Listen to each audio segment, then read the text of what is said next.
اس میں کلم کھلا ایگریمنٹ ہو قریش کو کہ تم جو مخالفت کر سکتے تھے اسلام کی تم نے کری ہے، تم جتنا زور لگا سکتے تھے تم لگا چکے، اب میدان یار، اب ہمارا مقابلہ، ہمارا فیصلہ جو ہے وہ تلوار کرے، یا تو امیر کا قبول کر لو، اسلام قبول کر لو، یا کر میدان کر کیا۔ یہ 4 صورتوں کا گوٹ ہے، اور اس میں سورہ انعام جو ہے پہلی، یہ دین کو سمجھنے میں بہت بنیاد کی حیثیت رکھتی، مکی صورت ہے اور مکی دور کے آخر میں نازل ہوئی، اور پوری کی پوری صورت بیک وقت ایک ہی رات میں نازل ہوئی۔ یہ تنہا ایک طویل صورت ہے جو بیک وقت نازل ہوئی، اور حضور اکرم صلی اللہ علیہ وسلم نے بیک وقت پوری کی پوری صورت املا کروائی۔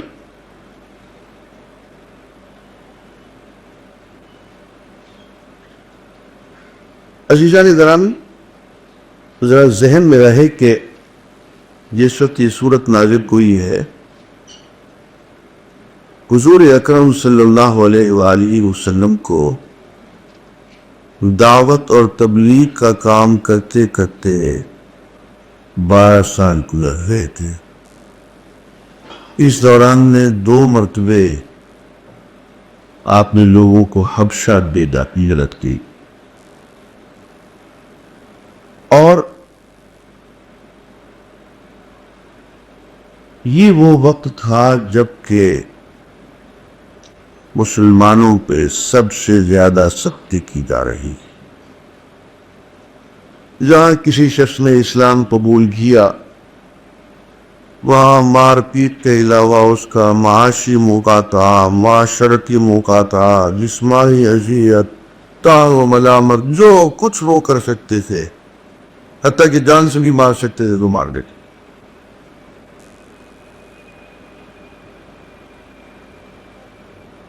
لیکن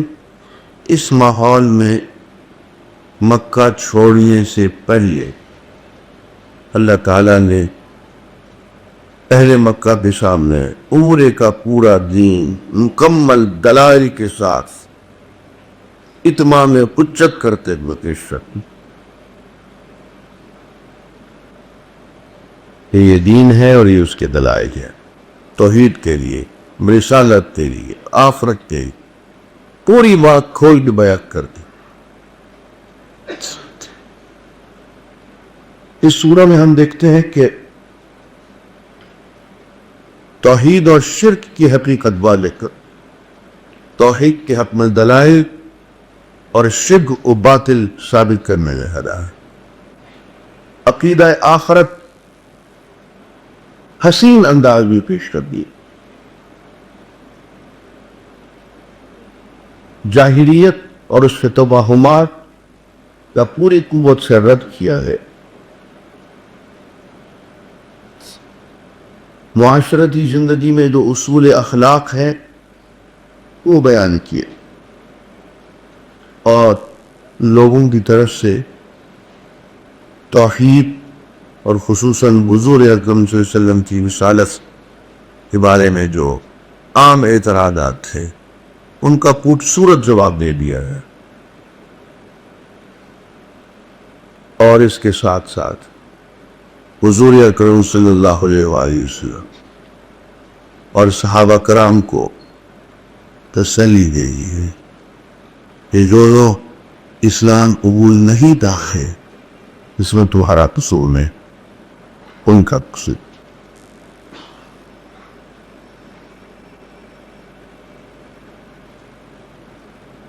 اور آخر میں مخالفین کو، کفار مشرکین کو بہت پیار اور محبت سے نصیحت کر دی گئی، اب تم اگر اسلام قبول نہیں کرتے ہو تو کوئی آپ خودکشی کرنے والے، عزیزان گرامی، اس موقع پہ ہمیں یہ بھی بتا دینا چاہیے کہ حضور اکرم صلی اللہ علیہ وآلہ وسلم نے جو وقت مکہ مکرمہ میں گزارا، اسے مکی دور کہتے ہیں، اس کو ہم 4 حصوں میں تقسیم کر سکتے ہیں۔ پہلا دور شروع کے 3 سال، آغاز نبوت سے 3 سال، جس میں بہت خاموش خفیہ طریقے سے دین کی دعوت انفرادی طور پر کی۔ دوسرا دور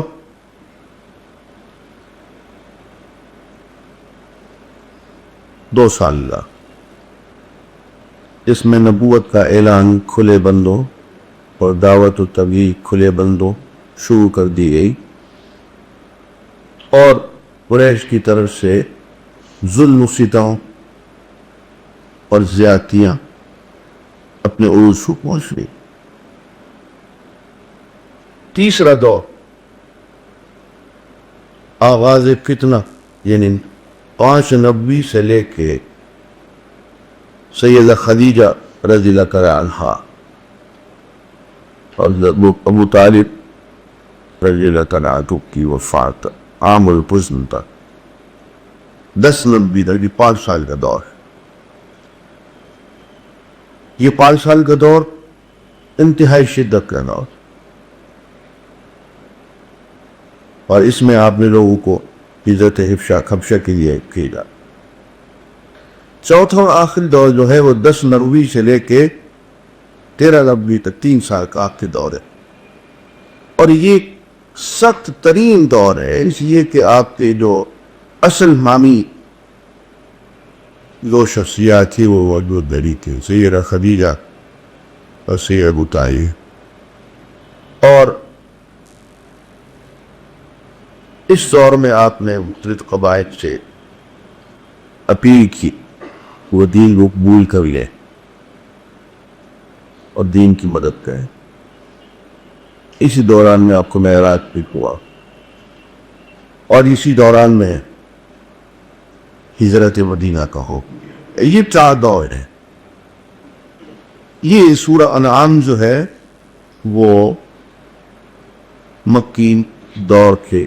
چوتھے مکی دور کی 12ویں نبی کی رب زمانی اور اسی طرح اعوذ باللہ من الشیطان الرجیم، بسم اللہ الرحمن الرحیم، الحمد للہ الذی خلق السماوات والارض وجعل الظلمات والنور ثم الذین کفروا بربهم يعدلون، والذي خلقكم من طين ثم قضى أجلا وأجل مسمى عنده ثم أنتم تمترون، وهو الله في السماوات وفي الأرض يعلم سركم وجهركم ويعلم ما تكسبون، وما تأتيهم من آية من آيات ربهم إلا كانوا عنها معرضين، فقد كذبوا بالحق لما جاءهم فسوف يأتيهم أنباء ما كانوا به يستهزئون، ألم يروا كم أهلكنا من قبلهم من قرن مكناهم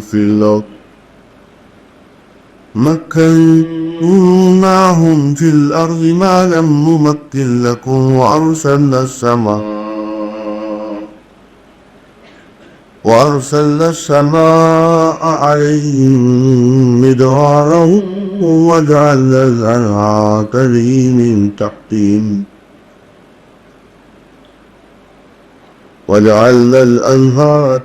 من تحتهم فأهلكناهم بالنووي وأنشأنا من بعدهم قرنا آخرين ولو نزلنا عليك كتابا في قرطاس فلمسوه بأيديهم لقال الذين كفروا إن هذا إلا سحر مبين وقالوا لولا أنزل عليه ملك ولو أنزلنا ملكا لقضي الأمر ثم لا ينظرون ولو جعلناه ملكا لجعلناه رجلا وللبسنا عليهم ما يلبسون ولقد استهزئ برسل من قبلك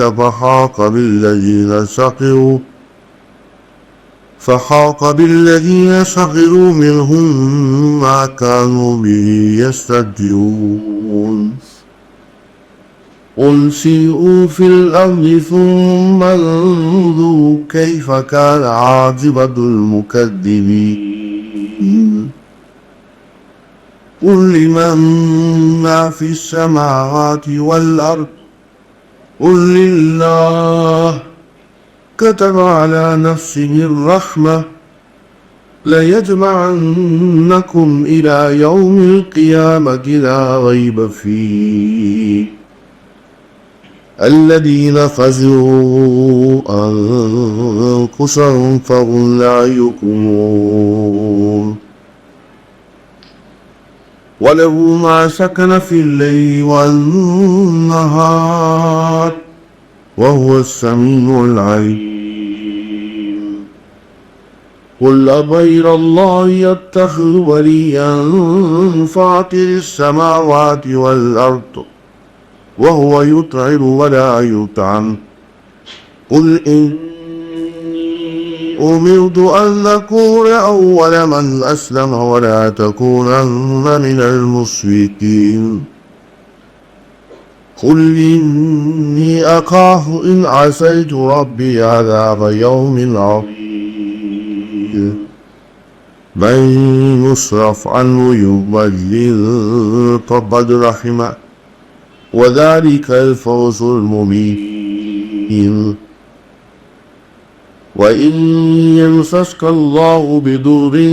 فلا كاشف له إلا هو وإن يمسك بخير فهو على كل شيء قدير وهو القاهر فوق عباده وهو الحكيم الخبير. عزیزان گرامی، میں نے سورہ انعام کی 3 آیت سے آیت نمبر 18 تک تلاوت. اب اس کی تفسیر انشاءاللہ